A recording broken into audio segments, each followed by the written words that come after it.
पैसा लगेगा चंडीगढ़ से। किसी एक पार्षद को 1 करोड़ से फालतू पैसा देने की आवश्यकता नहीं। वहां 2 कौड़ी का कोई बैठा हुआ चंडीगढ़ के अंदर, कोई पॉलिटिशियन हो क्या बाबू, वो कहेगा मैं फैसला करूंगा, चुने हुए नुमाइंदे फैसला नहीं करेंगे।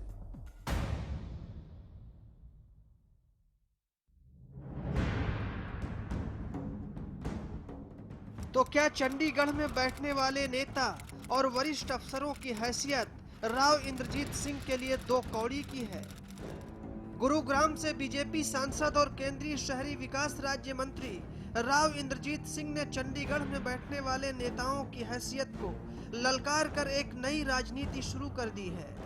राव इंद्रजीत सिंह ने सीधे सीधे चंडीगढ़ में बैठकर फैसला लेने वाले नेताओं की छवि पर 2 कौड़ी का तमगा लगा दिया है। एक कार्यक्रम में गुरुग्राम के विकास पर बोलते हुए राव इंद्रजीत सिंह ने कहा कि गुरुग्राम के विकास का फैसला 2 कौड़ी के नेता लेते हैं। चंडीगढ़ में बैठकर गुरुग्राम का विकास तय किया जाता है, जिसके कारण गुरुग्राम लगातार सरकारी उपेक्षा का शिकार है। अधिक से ज्यादा रेवेन्यू देने के बावजूद गुरुग्राम को उसके हिस्से का हक नहीं मिलता, और ये इसलिए होता है क्योंकि फैसला 2 कौड़ी के नेता और अफसर लेते हैं। Whether there should be a Gurgaon Development Authority, whether there should not be a Gurgaon Development Authority, I'm sure. Because the freewheeling seminar, everybody is entitled to their own opinion. So am I. And I've always been known to hold views, strong views, and I'd have no fear of voicing them. As they say, I hold or wear my heart on my sleeve.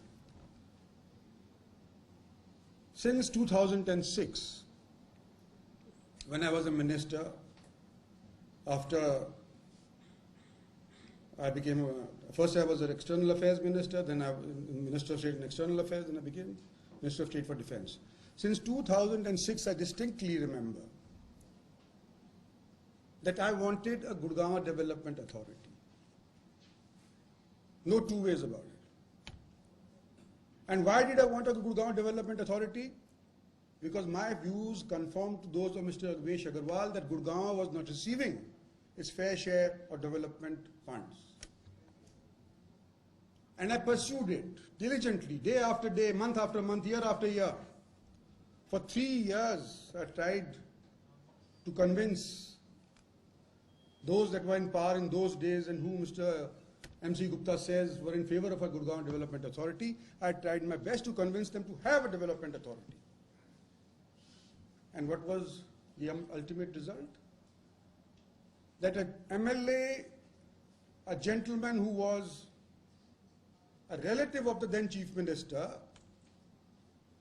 was made the chairman of a committee who would finally advise the government whether there should be a development authority in Gurgaon or not. The mandate of the committee was for 6 months. 6 months per 6 months per 6 months, and continued getting extensions. And for 3 years till 2009, nothing happened. Mr. Gupta was a member of that committee. I would like to think, I don't know what his views are here today, but I till now thought that Mr. Gupta resigned from that committee because Gurgaon Development Authority was not being concretized. Today I am a little surprised to hear that Mr. Hooda, who was then the Chief Minister of Haryana, was in favor of this committee. If this Chief Minister was in favor of the committee, then why did Mr. Gupta have to resign? He should have participated and let it come through, but it did not come through. And the reason again why I am in favor of what Mr. Agarwal, Umesh Agarwal has said is this, that Gurgaon, or Gurugram as is now known, sorry, as it's now known, हाँ नहीं हुआ है, चलो ऐलान तो हो गया है, as Gurgaon is today known to generate more than 70% of the funds that go into the Haryana revenue the treasury. Nobody, and I don't spare anybody in this one, I don't say bureaucrats as Mr. Agarwal has said, I don't say politicians as I personally feel. Every single person sitting in Chandigarh, in any department, did not want decisions to be taken in Gurgaon.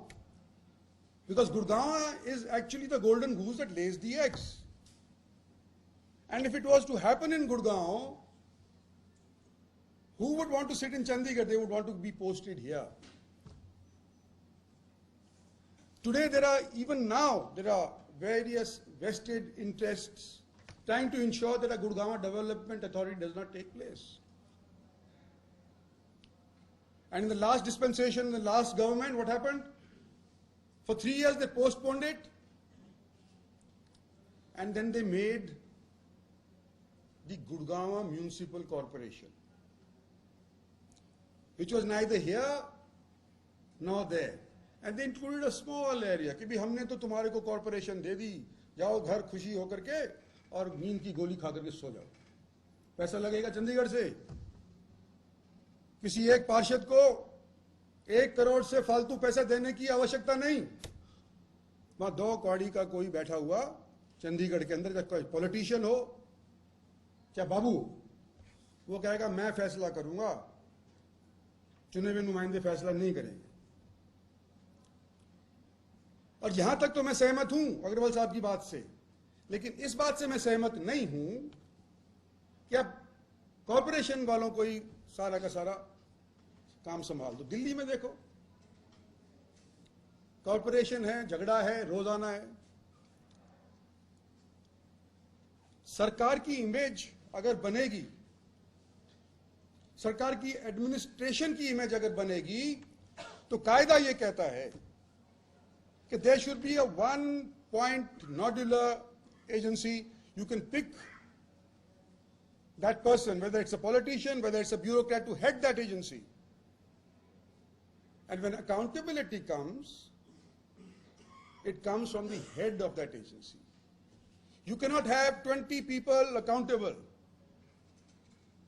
Andher Nagari चौपट राजा सुनी सबने, सबकी बात सुनोगे, किसी की बात अमल नहीं होगी.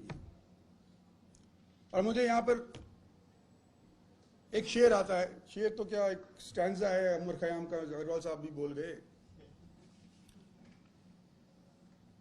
उमर खयाम का है, हालांकि इस मसले में मैं समझता हूं उपयुक्त है. He says, our friends, if but you and I could with fate conspire to change the sorry schemes of things entire, would we not shatter it to bits and remold it nearer to the heart's desire? This is what one would like to do. This is what I would like to do. But I know कि बाधाएं हैं, रास्ता कठिन है. लोग जो गुड़गांव की life blood को चूसने लग रहे हैं, कहीं बैठे हों, वो नहीं चाहते कि गुड़गांव डेवलपमेंट अथॉरिटी बने. मैं आज इस मंच से खुले तौर पे कह रहा हूं, और आज से 10 साल पहले मैंने कहा था कि गुड़गांव के अंदर डेवलपमेंट अथॉरिटी नहीं बनेगी तो अग्रवाल साहब यहां पर कायदे से कोई काम नहीं हो पाएगा. ये मेरा मानना है. बाकी जब MC गुप्ता साहब भी कहते हैं तो मैं भी एक उनका कहता हूं, just say a little differently. कहते हैं कि आइडिया है, आज वो आइडिया आ गया. As has been quoted even in Parliament, as the saying goes, that no force on earth can stop an idea whose time has come. This is what I think he was trying to allude to. The question is whether the idea has come or not. This seminar will decide whether this idea has come or not, or whether its time has come or not. So what you deliberate over here, you're going to deliberate upon the future of Haryana as a whole, not of Gurgaon alone. When 70% of the revenue comes in from Gurgaon, and Gurgaon develops no further, it gets mired in a mess, it gets mired in slush, lack of infrastructure, lack of policing, multifarious agencies putting their heads in and tripping those that are trying to do some good work, then leave Gurgaon will be the slogan. Not come to Gurgaon, as was the slogan in the last 15-20 years. Development in Gurgaon has not taken place because the government has helped it take place. I have been elected from Gurgaon, I think 4 times now. I've seen it growing up. And I am 110% convinced in my soul that Gurgaon has developed not because of government, but in spite of government. So, if Gurgaon has developed, is it not the mandate of the government that uses the money that comes from Gurgaon to give infrastructure to Gurgaon, to give water to Gurgaon, to give policing to Gurgaon, to give bijli pani to Gurgaon? This is a step which Mr. S.P. Gupta has thought fit to take, and I congratulate him on that. Whether he's talked to the Chief Minister or not, I do not know. But if you recommend that Gurgaon should have a development authority, I will say that I will put my full weight behind you to ensure that it does take place.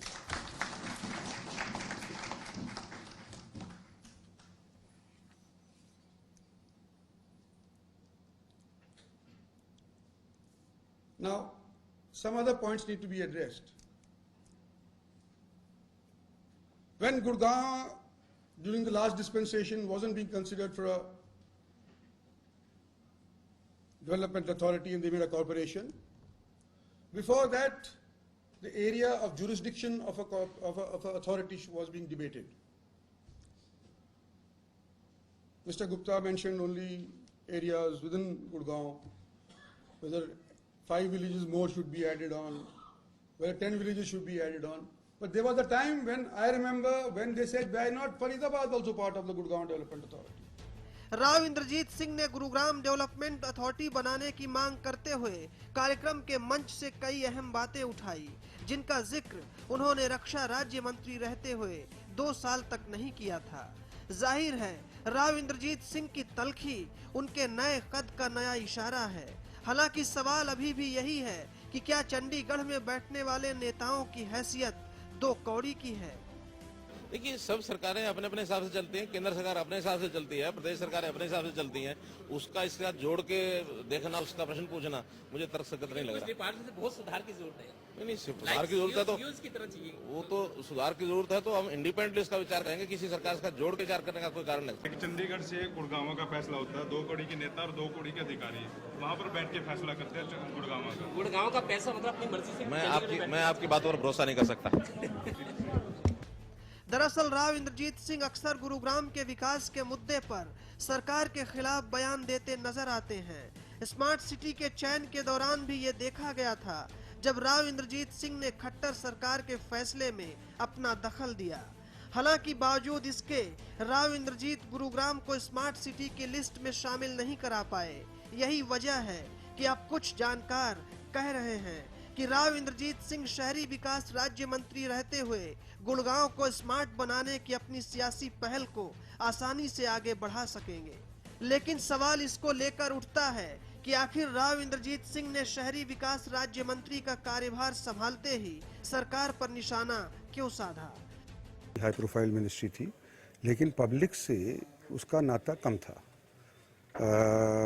देश के लिए काम करने का वहाँ पे अच्छा खासा काम था, लेकिन पब्लिक से काम करने का थोड़ा सा कम था। अर्बन डेवलपमेंट मिनिस्ट्री ऐसी है जिसका डायरेक्ट संबंध लोग से है, हाउसिंग डायरेक्ट संबंध लोग से है, पॉवर्टी एलिवेशन डायरेक्ट संबंध लोगों से है। तो इसके अंदर जो मैं लोकसभा का मेंबर हूँ, मैं समझता हूँ कि मेरे को ज़्यादा धैर्य रहेगा काम करने के अंदर, क्योंकि यहाँ लोगों से डायरेक्टली हम जुड़ करके और उनका काम करवाने का प्रयास कर सकते हैं। हरियाणा का गुड़गांव एक प्रसिद्ध शहर है, अभी तक स्मार्ट सिटी की श्रृंखला में नहीं आया है। दुर्भाग्य है, लेकिन हम कोशिश करेंगे आगे कि उसको लाया जाए। नहीं, अब देखिए, इंद्रजीत बहुत सीनियर नेता हैं, केंद्र सरकार के मंत्री भी हैं। अब वो हो सकता है पिछले राज की बात कर रहे हों, और वो कई बार वहाँ पर एक परिषद बनाने की बात करते हैं। हो सकता है उन्होंने उसके संदर्भ में बात की हो, जो गुड़गांव की डेवलपमेंट के लिए परिषद बनाने की बात की जा सकती है। उन्होंने कहा कि पार्षद 1 करोड़ नहीं खर्च कर सकता, लेकिन 2 करोड़ का जो कर्मचारी है वो वहाँ पर बैठ के फैसला ले लेता है। नहीं, ये बात तो उनकी ठीक है कि प्रजातंत्र में जो अधिकार है विकास का, निर्णय लेने का, वो चुने हुए नुमाइंदों के पास ही होना चाहिए, एग्जीक्यूशन अधिकारियों के पास होनी चाहिए। ये बात तो ठीक है। पर किसी कर्मचारी को 2 करोड़ का कहना, शब्दों का इस्तेमाल जो है इस तरह भी नहीं करना चाहिए। नहीं, ऐसी भाषा तो ठीक नहीं देती है। अधिकारी भी हमारे माननीय हैं, सभी सम्माननीय हैं अधिकारी भी, वो भी अपना इस प्रदेश की बढ़ोतरी में अपना योगदान देते हैं। इस प्रकार के शब्दों का प्रयोग तो नहीं करना चाहिए। तो आपको लगता नहीं उन्होंने सीधा सीधा अटैक कैबिनेट मंत्री और सीएम पे भी किया? नहीं, अब ये पता नहीं ना वे कौन से राज्य की बात कर रहे हैं। वो इस राज्य की बात कर रहे हैं या पिछले राज्य की, जिसमें वो खुद भी मंत्री थे, तो वो उन्होंने कोई ऐसा तो कहा नहीं है कि आप कर रहे हैं या पहले करते थे, तो ऐसी तो कोई बात नहीं। सब उन्होंने आरोप लगाया कि पैसा जो है वो तो गुड़गांव देता है, लेकिन जो फैसला है वो चंडीगढ़ में बैठ के लिया जाता है। देखिए, ये तो बिल्कुल उनका अगर तर्क है तो उससे मैं सहमत नहीं हूँ। पैसा तो इंडस्ट्री देती है, पर इसका मतलब ये नहीं है कि गांव पैसा नहीं देता तो गांव में पैसा खर्च ना करें, ऐसा तो कहीं नहीं है। वो ये तर्क गलत है बिल्कुल, कि अगर गुड़गांव पैसा देता तो वो सारा पैसा गुड़गांव में खर्च होना चाहिए। अगर वो ये तर्क देते हैं तो बिल्कुल गलत है, मैं बिल्कुल उससे सहमत नहीं हूँ। पैसा कहीं से भी आए उसका समान रूप से सारे प्रदेश में विकास होना चाहिए, और अगर गुड़गांव में कोई इंडस्ट्री लगी है तो सारे प्रदेश के बलबूते पर लगी है। उन्होंने कहा था पिछली सरकार सारा पैसा जो रोहतक में लगाती रही है। ये तो उन्होंने ठीक कहा है, इसलिए मैं कह रहा हूँ कि वो पिछली सरकार की ही बात कर रहे थे। खबरें हैं कि सरकार में लंबे समय से गुरुग्राम बीजेपी विधायक उमेश अग्रवाल की सुनवाई नहीं हो रही।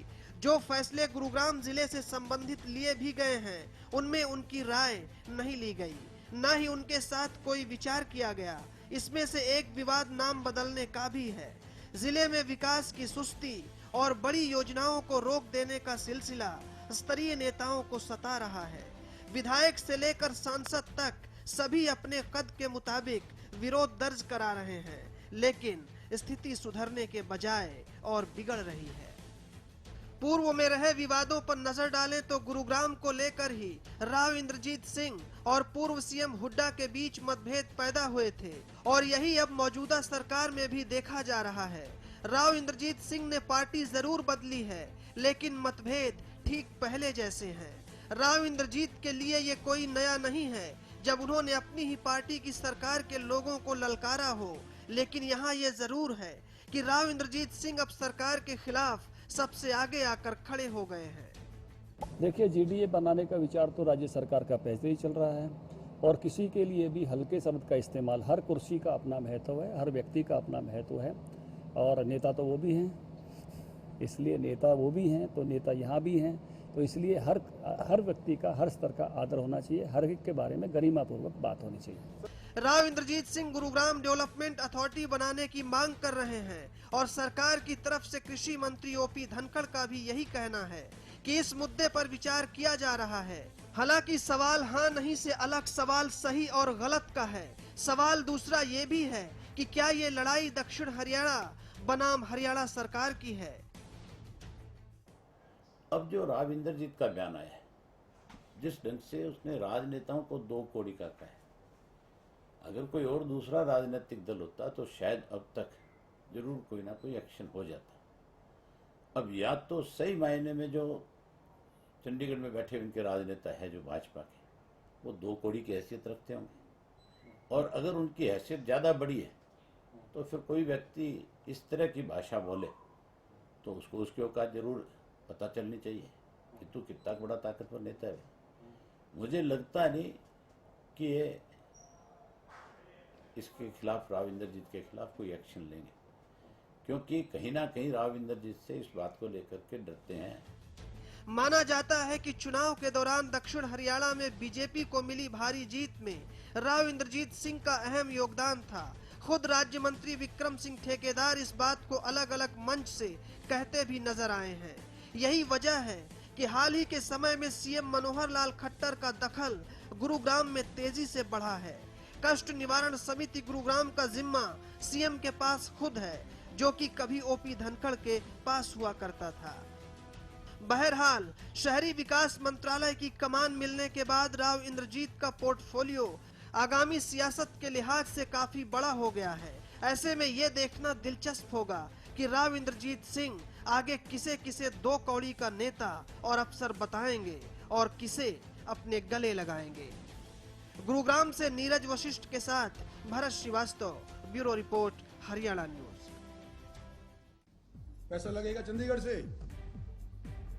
किसी एक पार्षद को 1 करोड़ से फालतू पैसा देने की आवश्यकता नहीं। वहां 2 कौड़ी का कोई बैठा हुआ चंडीगढ़ के अंदर, चाहे कोई पॉलिटिशियन हो, चाहे बाबू, वो कहेगा मैं फैसला करूंगा, चुने हुए नुमाइंदे फैसला नहीं करेंगे। ज्यादातर किसानों ने सरताज जिप्सम को अपनाया। 8 कट्टे इसके अंदर डाले थे। गांव के किसान ने अपना बिजाई किया था। ईंट के अंदर इतना फर्क है कि हमारे मतलब 3, 5, 6, 7, 8, 9 में दे जी। उसको मतलब कि 3 या 4 है मतलब के सरताज जिप्सम को यूज कीजिए आप। सरताज जिप्सम नेचुरल इंपोर्टेड सल्फर व कैल्शियम से युक्त। वो कौन है जो खुशबू लाता है, स्वाद बढ़ाए खाने में और सेहत बनाता है। तो बोलो बोलो पापा, मम्मी। खाने को टेस्टी बनाता है लक्ष्य शुद्ध देशी घी।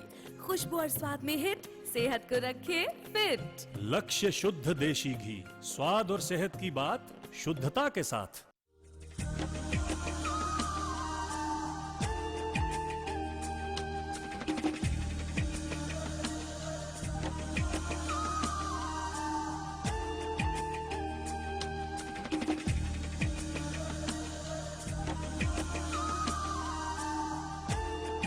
कितने अजीब रिश्ते हैं यहाँ पे।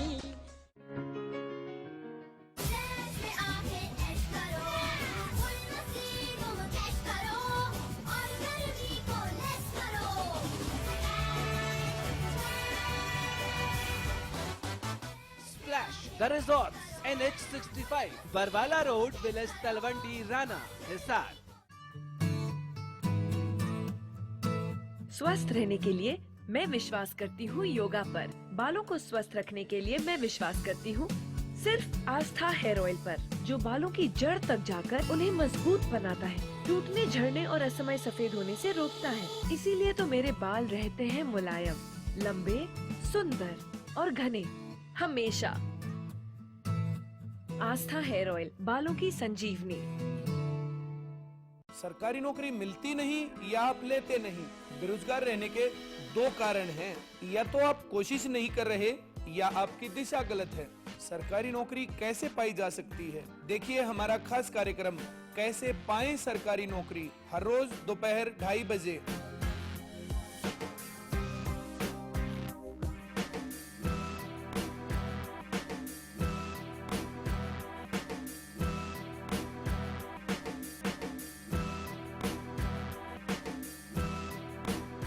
पिछले साल ਅਸੀਂ 10-12 किले नरमा लगाया सी।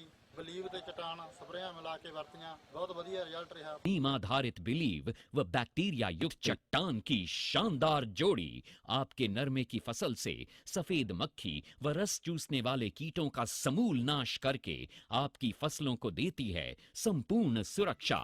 MD बायोकोल्स की बिलीव व चट्टान की शानदार जोड़ी। ये बारिश वाला मंदिर के नाम से फेमस है काफी।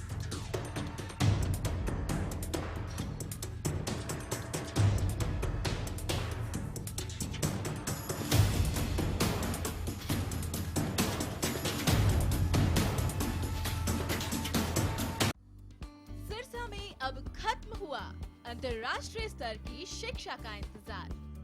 MDLR ग्रुप लेकर आए हैं MDK इंटरनेशनल स्कूल। हरियाणा के हरित क्षेत्र सिरसा में विश्व स्तरीय शिक्षा की खास पहचान। MDK international school Cambridge university London से जुड़े सिरसा के इस पहले रेसिडेंशियल कम डे बोर्डिंग स्कूल के डायरेक्टर हैं कैम्ब्रिज एग्जाम्स के आकलनकर्ता मिस्टर लॉरेंस फ्रे। विश्व स्तरीय शिक्षा के साथ एमडीके स्कूल में है एयर कंडीशन कैंपस और दूसरी आधुनिक जरूरी सुविधाएं, पुस्तकों से परिपूर्ण लाइब्रेरी और एक स्पेशियस कैफेटेरिया जिसमें बच्चों के लिए मिलेगा हेल्दी खाना। एमडीके इंटरनेशनल स्कूल की विश्व स्तरीय खेल एवं अन्य सुविधाएं आपके बच्चों का स्वास्थ्य एवं चहुमुखी विकास सुनिश्चित करती हैं। तारकेश्वरम धाम के नजदीक रानिया रोड, सिरसा में। अधिक जानकारी के लिए संपर्क करें।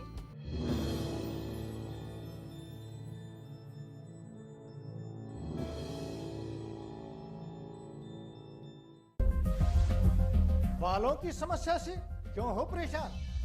बच्चा खाए या जवान, सबका इलाज होगा एक समान। सिर दर्द और कब्ज होंगे 3 दिन में छूमंतर। न जादू न टोना, है केवल आयुर्वेदिक तंत्र। नाड़ी वैद्य हूं मैं, आयुर्वेद का कमाल देखना। ला इलाज हो कोई भी बीमारी, जड़ से होगा उसका इलाज देखना। कमजोरों के लिए बना दिया है ऐसा रसायन, खाकर उसको जीवन का आनंद देखना। देखिए कायाकल्प। वो कौन है, वो कौन है जो खुशबू लाता है, स्वाद बढ़ाए खाने में और सेहत बनाता है। तो बोलो बोलो पापा। मम्मी। खाने को टेस्टी बनाता है लक्ष्य शुद्ध देशी घी। खुशबू और स्वाद में हिट, सेहत को रखे फिट। लक्ष्य शुद्ध देशी घी, स्वाद और सेहत की बात शुद्धता के साथ। ज्यादातर किसानों ने सरताज जिप्सम को अपनाया। बूटा कुटिया ਜਾਂਦਾ ਸੀ, ਇਹ ਜਿਪਸਮ ਪਾਉਣ ਦੇ ਨਾਲ ਫਸਲ ਬਹੁਤ ਵਧੀਆ ਹੋਈ ਹੈ। 16 ਬੋਰੀਆਂ 15 ਬੋਰੀਆਂ ਨਿਕਲਦੀਆਂ ਸੀ ਜੀ, 23 24 ਬੋਰੀਆਂ ਕਣਕ ਦੀਆਂ ਨਿਕਲੀਆਂ। ਕਿਸਾਨ ਭਰਾਵਾਂ ਨੂੰ ਇਹ ਗੱਲ ਆਖਾਂ, ਇਹ ਜਿਪਸਮ ਪਾ ਕੇ ਤੇ ਵੱਧ ਤੋਂ ਵੱਧ ਫਾਇਦਾ ਲੈ। सरताज जिप्सम नेचुरल इंपोर्टेड सल्फर व कैल्शियम से युक्त।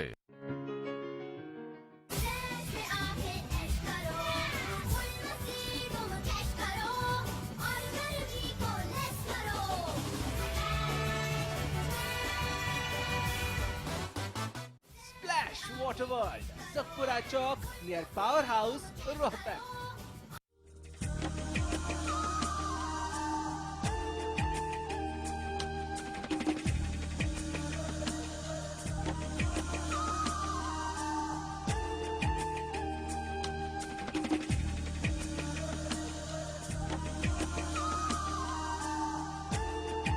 कितने अजीब रिश्ते हैं यहाँ पे। स्वस्थ रहने के लिए मैं विश्वास करती हूँ योगा पर। बालों को स्वस्थ रखने के लिए मैं विश्वास करती हूँ सिर्फ आस्था हेयर ऑयल पर, जो बालों की जड़ तक जाकर उन्हें मजबूत बनाता है, टूटने, झड़ने और असमय सफेद होने से रोकता है। इसीलिए तो मेरे बाल रहते हैं मुलायम, लंबे, सुंदर और घने हमेशा। आस्था हेयर ऑयल, बालों की संजीवनी। ये है मोल्टार, जिसका अनोखा एंटी-एक्स बार अंडे, इल्ली और वयस्क का नाश करता है, जिससे आपकी फसल बिल्कुल हरी भरी रहे। जब मोल्टार दूर रखे कीट, तो जरूर होगी आपकी जीत। कीटों को मार भगाने के लिए सिर्फ धनुका मोटार ही मांगे। सफेद मक्खी का कहर पिछले कई वर्षों से नरमे की फसल को बर्बाद कर रहा है। बहुत कर लिया केमिकल पर विश्वास, अब बिलीव व चट्टान मिलकर करेंगे सफेद मक्खी व रस चूसने वाले कीटों का विनाश। नीम आधारित बिलीव व बैक्टीरिया युक्त चट्टान की शानदार जोड़ी आपके नरमे की फसल से सफेद मक्खी व रस चूसने वाले कीटों का समूल नाश करके आपकी फसलों को देती है संपूर्ण सुरक्षा। एमडी बायोकोल्स की बिलीव व चट्टान की शानदार जोड़ी।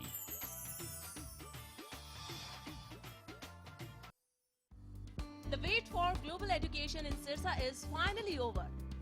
MDLR Group presents MDK International School, a new landmark of world-class education in the green belt of Sirsa. The first residential cum day boarding school in Sirsa, affiliated to Cambridge University, London, brings forth a global nurturing environment, under the guidance of Mr. Lawrence Frey, Director, MDK International School. MDK International School also offers fully air-conditioned campus, state-of-the-art infrastructure, well-stocked library, and our spacious cafeteria serving hygienic fresh meals. The world-class sports and well-being facilities ensures the all-round development of your child at MDK International School. Visit our campus near Tarkeshwaram Dham at Rania Road, Sirsa. For details, call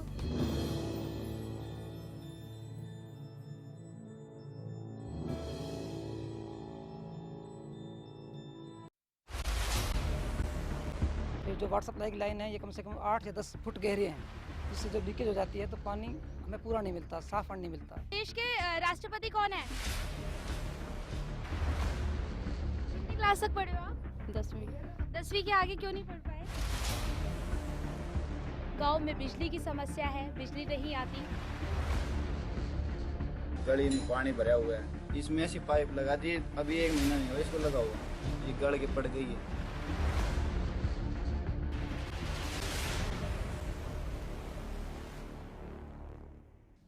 पैसा लगेगा चंडीगढ़ से। किसी एक पार्षद को 1 करोड़ से फालतू पैसा देने की आवश्यकता नहीं।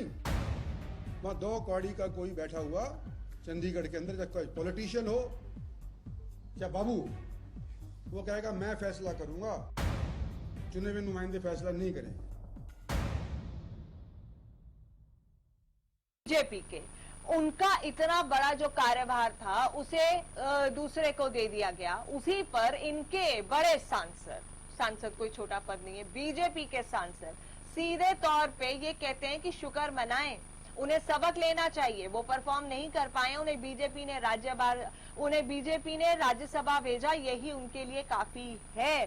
सत्यप्रकाश जी, इस पर मुझे क्लियर कट रिएक्शन चाहिए। वो उनकी मतलब, मैं अगर इसको और शब्दों में कहूँ, 20 की जो बात है, 20 का मतलब औकात की बात हाँ, नहीं है, उनके बस की बात नहीं। हाँ, देखिए नवजोत जी, जो रिशफलिंग है, ये कोई भी सरकार हो, सब में रिशफलिंग का प्रशासन एक सरकार चलाने की प्रक्रिया है।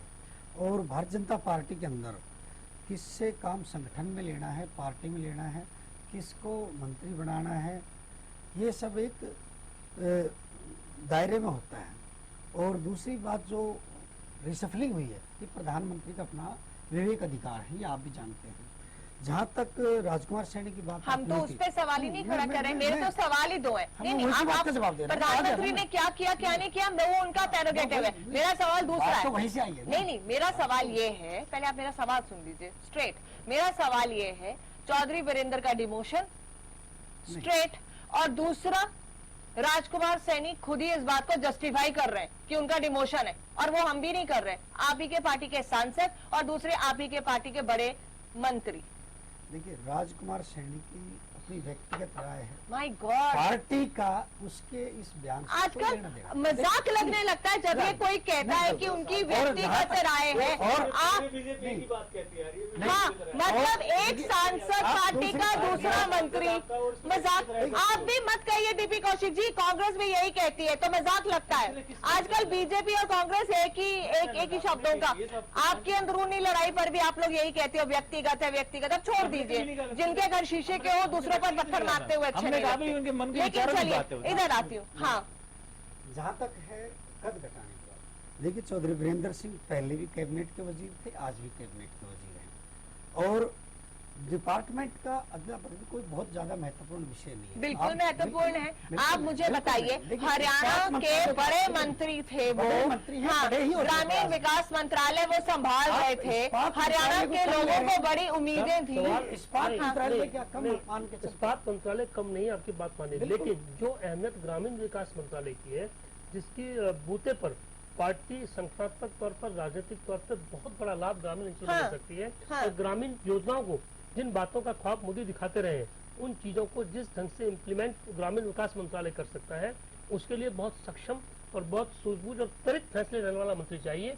जिसकी उस पर ये फेल हुए हैं। आप एक चीज और देखिए, आपने कहा कि मोदी का प्रेरोगेटिव मान लिया, लेकिन मोदी ने किसको कब बदला है? उन्होंने बकायदा सबकी परफॉर्मेंस चेक की है, 2 साल बाद बदला है, 2 साल पूरा रिव्यू किया है, और पहली बार 4 घंटे लगातार की मीटिंग चली मंत्रिमंडल हाँ। की। तो सत्य प्रकाश जी, दोनों बातों के जवाब आप सोच लीजिए, जवाब आपसे जरूर चाहेंगे, क्योंकि आप ही के सांसद ने इतना बड़ा सवाल खड़ा कर दिया, उस पर पर्दा नहीं डाल सकते ये कहकर कि उनकी व्यक्तिगत राय। इधर रिशफल होता है, डिमोशन की बात तो आपके सांसद खुद ही ये कोई फैशन हो गया बीजेपी में?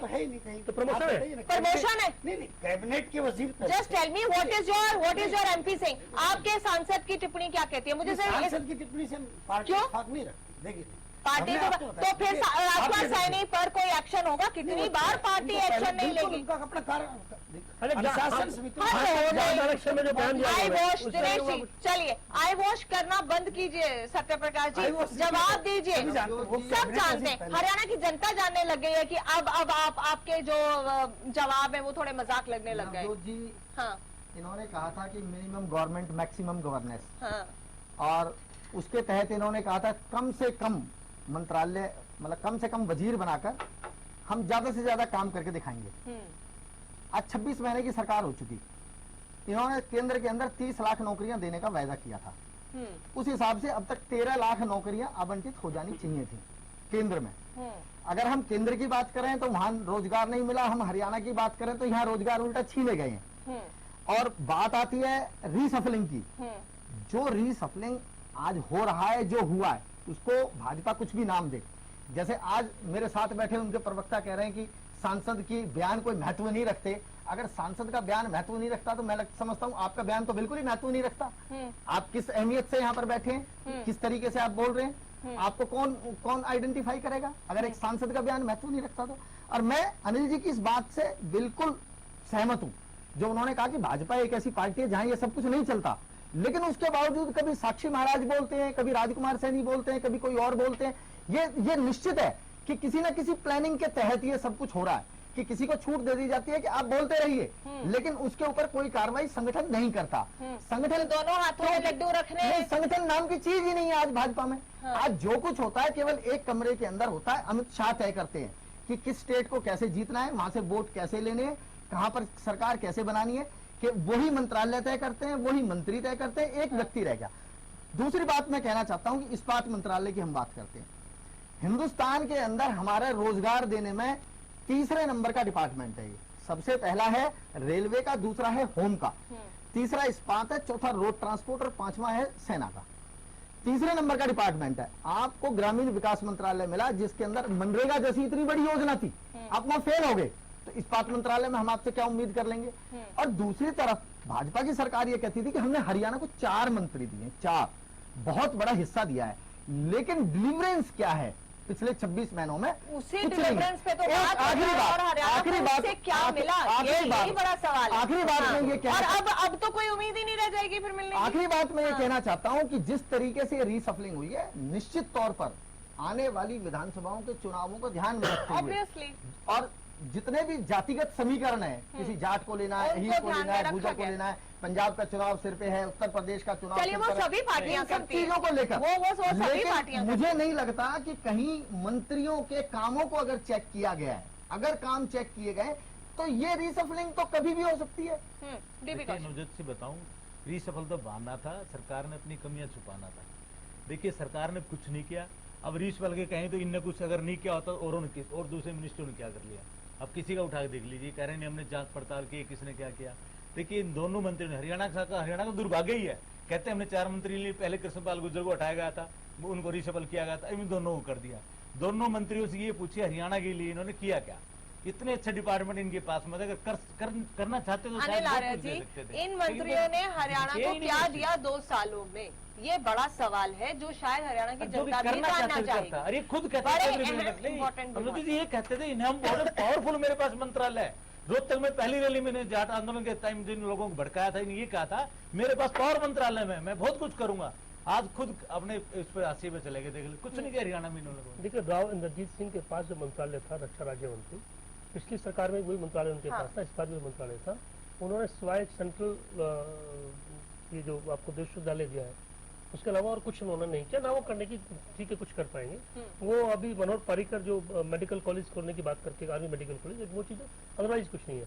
लेकिन अब जो मंत्रालय उनको दिया गया है, उस मंत्रालय में उम्मीद की जा सकती है कि शायद वो कुछ अगर चाहे और करे तो हरियाणा के शहरी क्षेत्रों के लिए बहुत कुछ किया जा सकता है। चौधरी वीरेंद्र की बात चौधरी वीरेंद्र सिंह की बात तो सब जानते हैं कि परफॉर्म ही क्या होता, तो शायद ये नौबत नहीं आती कि उनको ग्रामीण विकास मंत्रालय लेकर इस्पात मंत्रालय दिया। मैं दिनेश की बात से सहमत हूँ कि मंत्रालय बहुत बड़ा मंत्रालय, अहम मंत्रालय इस्पात मंत्रालय, लेकिन राजनीतिक और सियासी तौर पर जो लाभ चौधरी वीरेंद्र सिंह इस देश को दे सकते थे, पार्टी को दे सकते थे, ग्रामीण क्षेत्र को दे सकते थे, वो हरियाणा को मिल सकता था। हरियाणा को निश्चित तौर पर मिल सकता था, वो इस्पात मंत्रालय से नहीं मिल सकता। हरियाणा में ऐसी कोई परिस्थितियां नहीं है, ऐसा कोई वो नहीं है कि इस्पात का बहुत बड़ी कोई चीज हरियाणा के लिए वो दे पाए, मुझे ऐसा नहीं लगता। लेकिन ग्रामीण विकास मंत्री होने के नाते वो हरियाणा के ग्रामीण क्षेत्र को बहुत कुछ दे सकते थे जो उन्होंने नहीं दिया। सत्यप्रकाश जी, जो अनिल आर्य ने कहा कि चौधरी वीरेंद्र हरियाणा को पहले जहां मंत्रालय में थे वहां पर रहकर बहुत कुछ दे सकते थे, लेकिन 2 साल में उतना सब लाभ नहीं मिल पाया। पर जो सेंटर के जो वजीर होते हैं, केंद्र के मंत्री, वो एक क्षेत्र के नहीं रहते। जब तक सांसद है ठीक है, आप एक क्षेत्र के रह गए।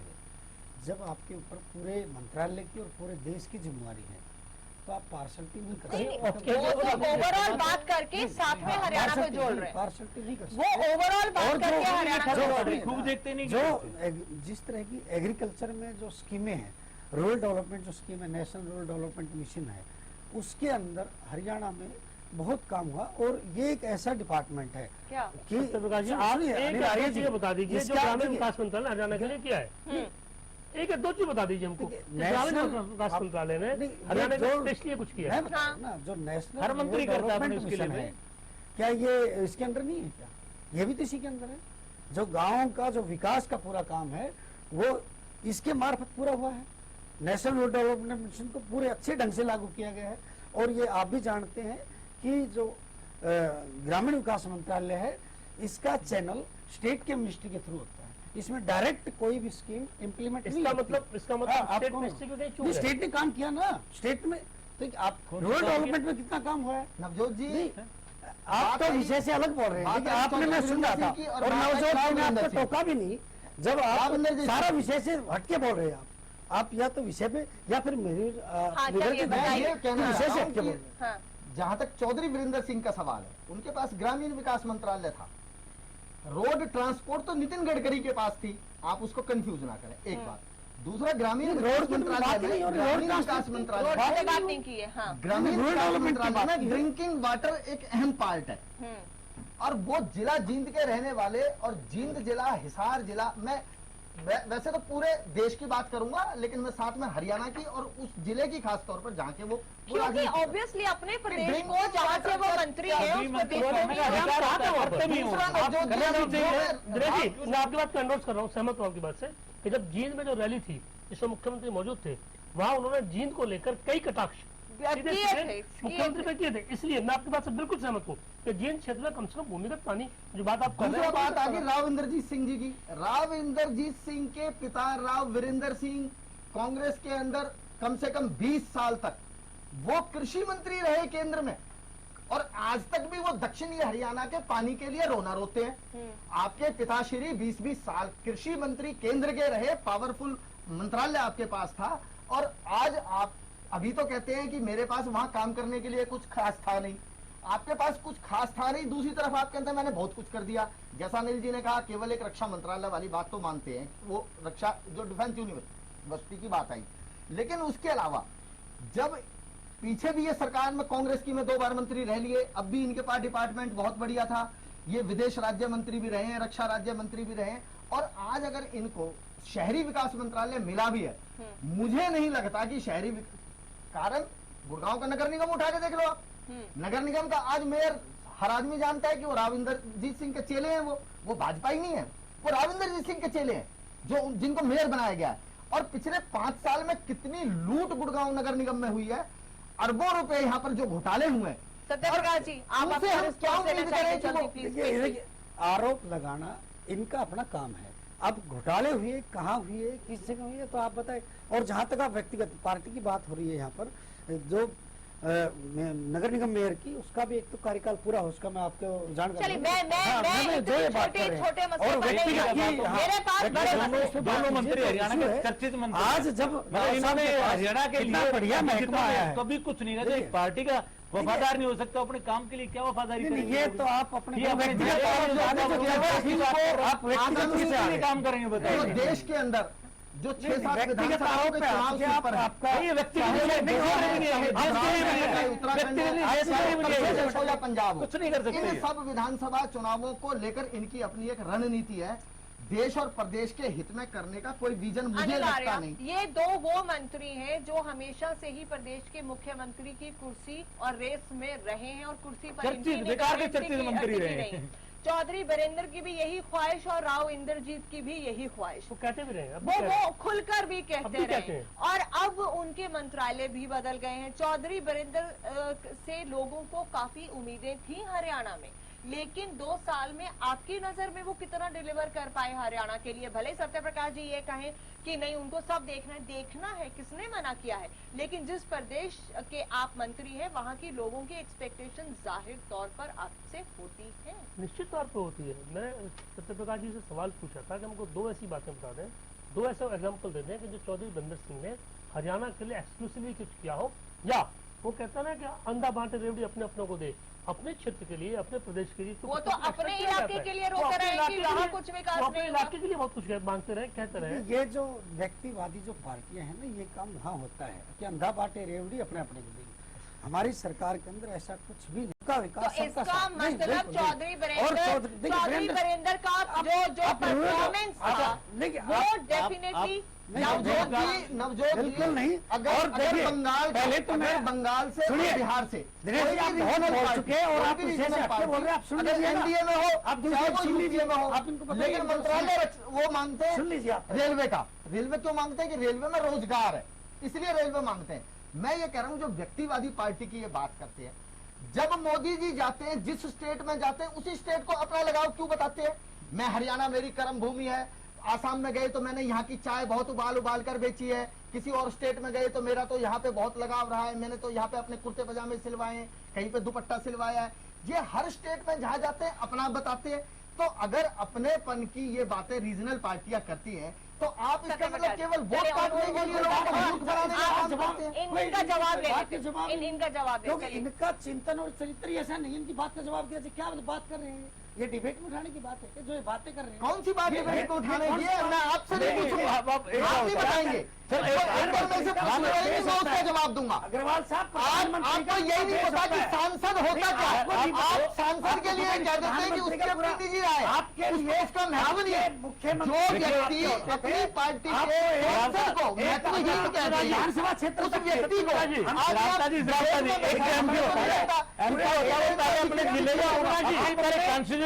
उसके बाद देश का मंत्री होता है। आप ये देख लीजिए पहले, ये जो नियत और नीति आपकी आप रीजनल पार्टियों पे उंगली उठाने से पहले ये बताइए, आप रीजनल पार्टियों पे उंगली उठाने से पहले ये बताइए कि 4 महीने पहले तक तो आप दलित नेता बनकर क्यों बैठते थे?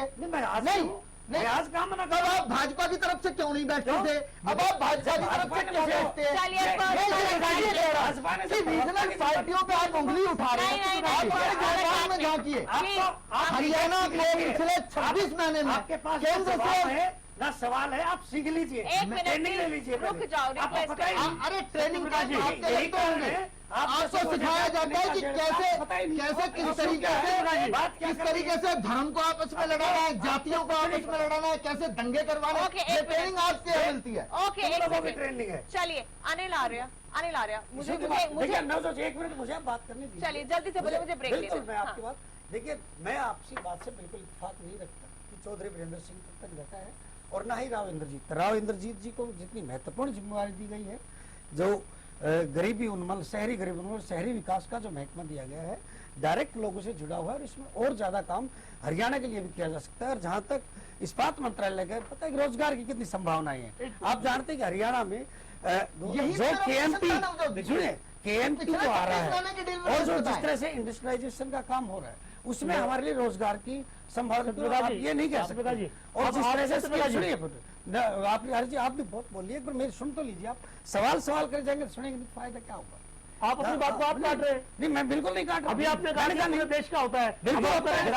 नहीं, पूरे हरियाणा को मिलेगा, देश के आप पूरा सुनेंगे तब ना। जो जिस स्टेट का मिनिस्टर जो नहीं है, जो आप क्या बात कर रहे हैं? और क्या आप एक बात पकड़ ली आपने, आप पूरा सुन लीजिए पहले। अरे भाई आप सुनो, अरे जी आपने क्या कहा? आपकी पूरी बात सुन, आपने क्या कहा? आप सुन लीजिए, आपने क्या कहा? पूरी बात सुन लीजिए। आपने क्या कहा था? मुझे बात पूरी करने देंगे आप? तो जो मैं बात कह रहा हूँ, मुझे एक मिनट, मुझे डेवलपमेंट का जिस जल्दी तरह से से एक काम लाइन। चल रहा है, हाँ।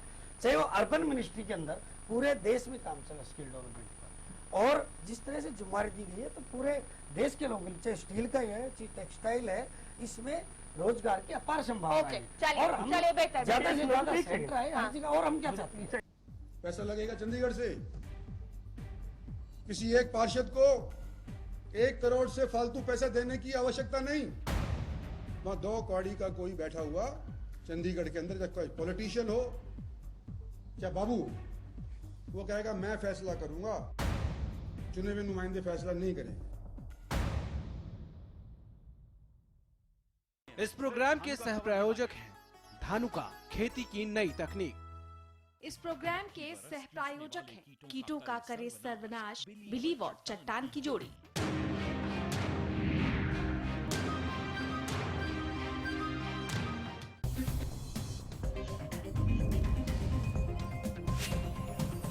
Da da da da da da da da da da